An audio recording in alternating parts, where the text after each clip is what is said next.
Pernah suatu waktu dia Bim, di zaman Rasulullah SAW sudah meninggal, Rasulullah SAW sudah intaqala ila rafiqil a'la. Bahasa meninggal sepertinya kurang pas buat Rasulullah SAW.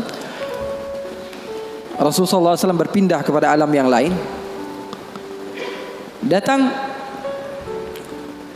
Rasulullah SAW di zaman Sayyidina Uthman bin Affan.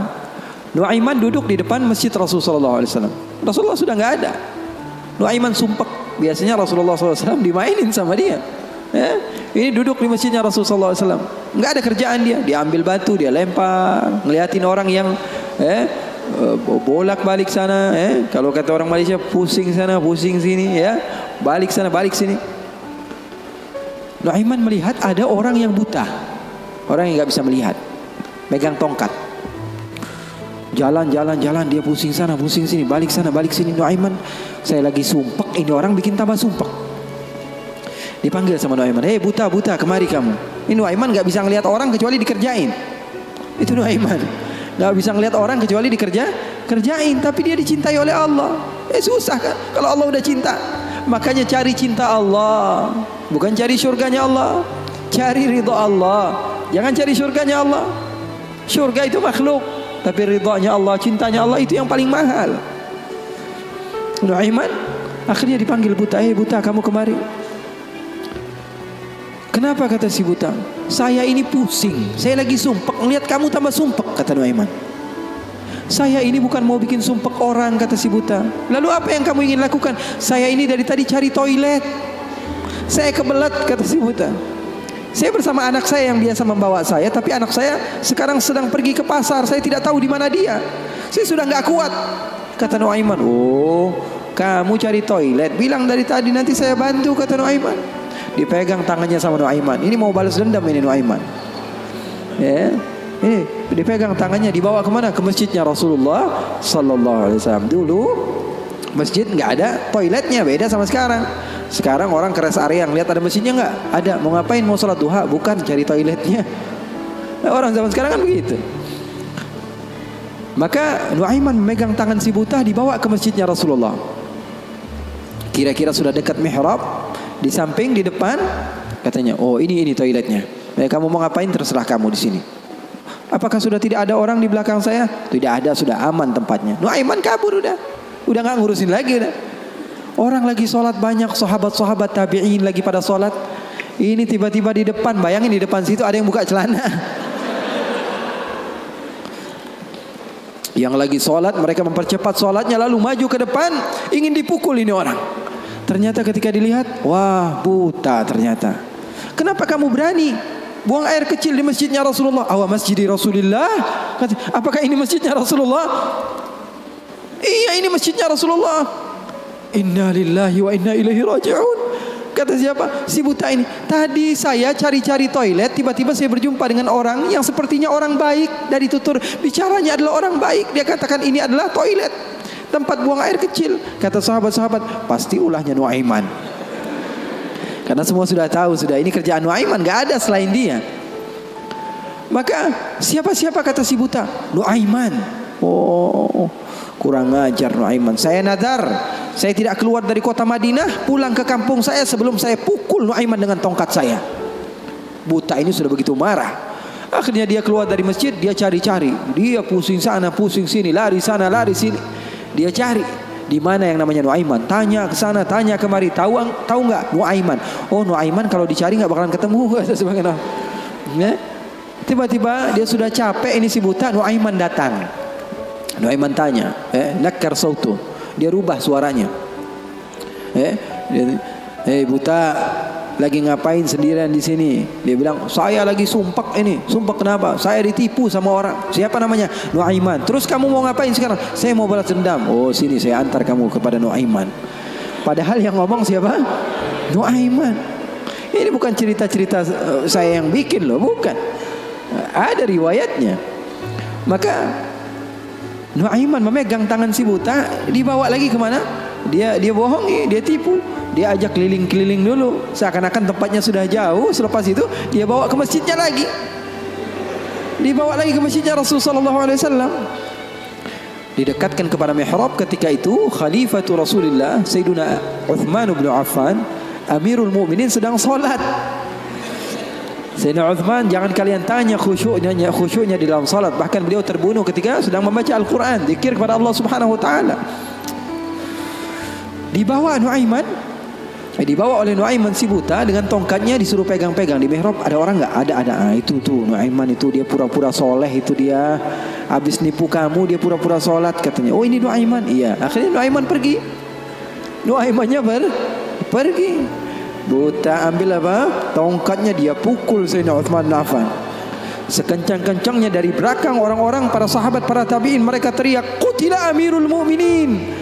Ada musuh yang mau bunuh Amirul Mukminin. Semua menyerbu. Ternyata dia lagi. Baru sekitar setengah jam yang lalu dia buang air kecil di sini. Sekarang sudah pukul Sayyidina Uthman bin Affan. Akhirnya semua orang bingung. Dia bilang, "Kenapa kamu pukul Amirul Mukminin?" Katanya gemeter dia. "Saya pukul tadi barusan Amirul Mukminin. Saya ditipu sama orang. Orang bilang itu adalah Nuaiman." Katanya, kata si buta, "Demi Allah, semenjak sekarang saya tidak akan pernah percaya lagi sama manusia." Jadi hal-hal yang seperti itu ada. Bahkan di zaman Rasulullah sallallahu alaihi wasallam diriwayatkan beberapa ashabus sunan, mereka meriwayatkan Nuaiman ini pernah di zaman Rasul loh, di zaman Rasul. Terusin ya. Penyemangat Habib Muhammad. Tapi dia curang. Di tempat saya cuma berbicara 10 menit aja. Kalau ceramah di tempat saya hanya 10 menit. Saya sudah setengah jam lebih nih. Hampir sejam. Double ini, Beb.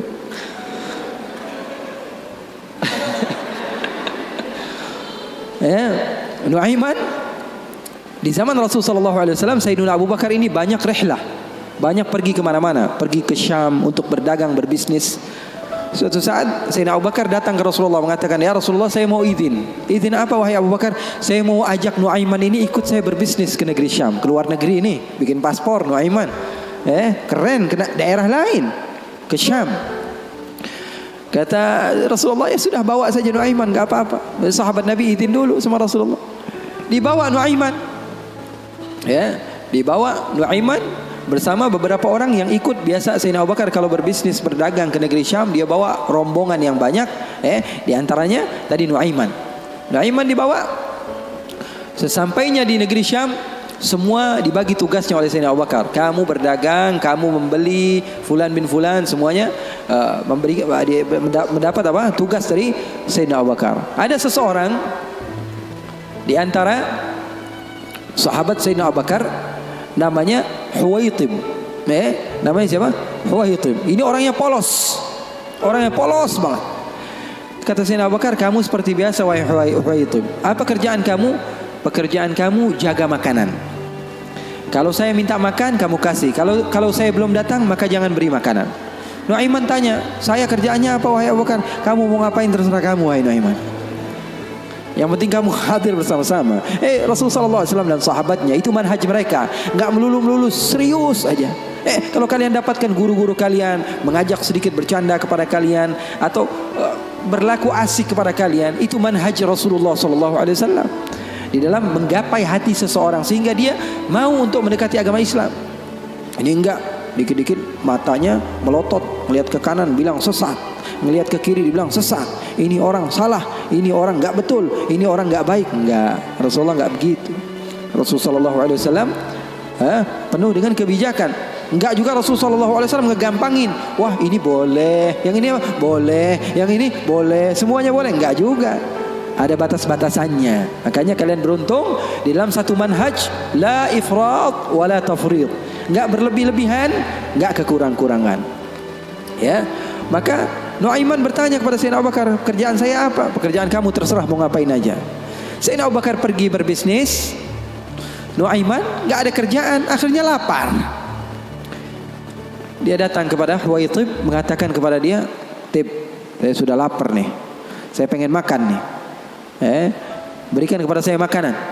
Kata Huwaitib, dia mengatakan, Wahai Nuaiman, sekarang belum waktunya makan, kita tunggu Abu Bakar sekitar sejam 2 jam lagi dia datang, baru saya akan berikan makan. Ini kan amanat dari Sayyidina Abu Bakar, sahabat Nabi, ini orangnya polos banget ini, sahabatnya Sayyidina Abu Bakar.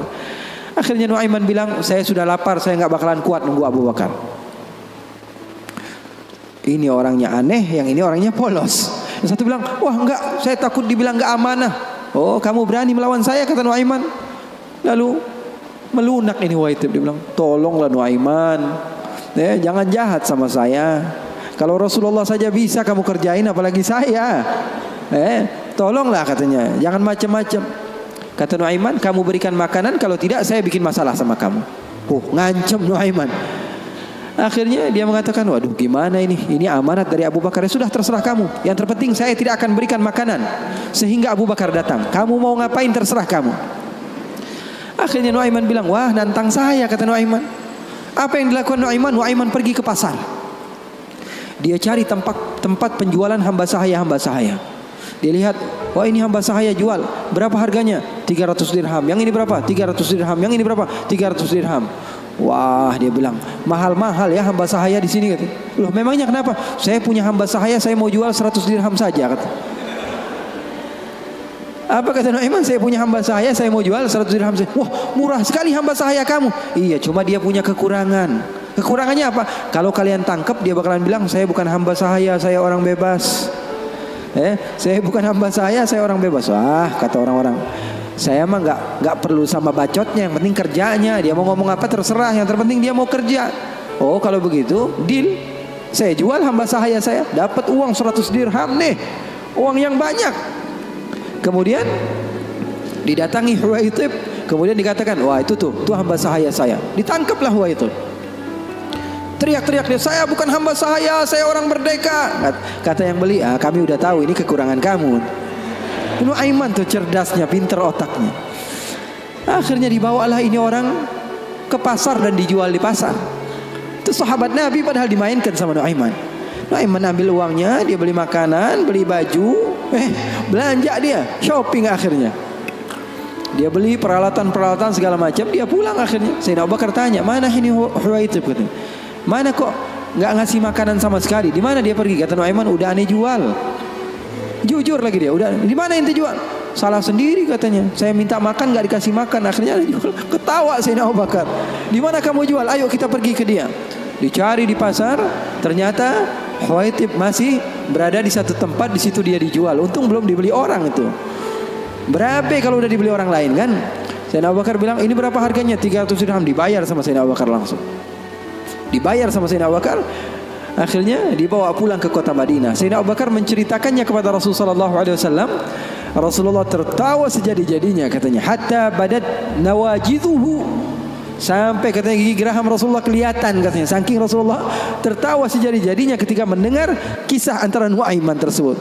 Katanya halal haul, kata perawinya, sampai 1 tahun berlalu kisah Rasulullah pasti tetap tentang Nuaiman ngejual sahabatnya yang lain. Rasulullah SAW hidupnya asik, Rasulullah SAW hidupnya seru. Oleh karena itu, yang terpenting apa? Ilmu walaupun sedikit tapi amal. Ilmu walaupun sedikit tapi amal. Oke, nggak apa-apa, asik-asikan di dalam kehidupan dunia kita, nggak apa-apa. Yang terpenting apa? Berlandaskan ilmu. Amal itu berlandaskan ilmu. Abdullah bin Mubarak tadi, dia datang ke goa, berjumpa dengan seseorang yang sudah beribadah selama 40 tahun.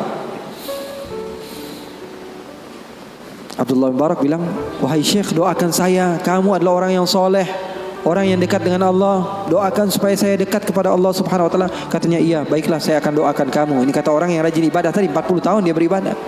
Didoakan oleh dia. Kemudian Abdullah bin Mubarak, ringkas cerita, izin pulang. Ketika pulang, Abdullah bin Mubarak melihat keanehan.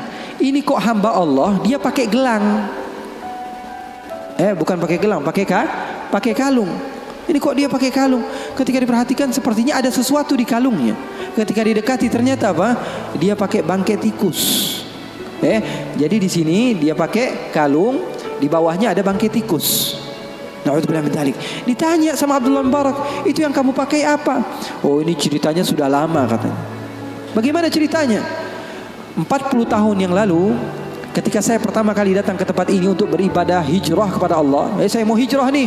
Saya tinggalkan kehidupan saya yang lalu. Saya duduk di tempat ini, saya beribadah. Saya rapikan tempat ini karena saya tahu tempat ini tempat makan saya, tempat tidur saya, tempat sholat saya. Ketika saya sedang merapikan, ternyata ada tikus. Akhirnya saya bunuh. Takut saya diganggu oleh tikus tersebut. Setelah saya bunuh, saya berpikir, saya beristikharah. Dia bilang istikharah lagi.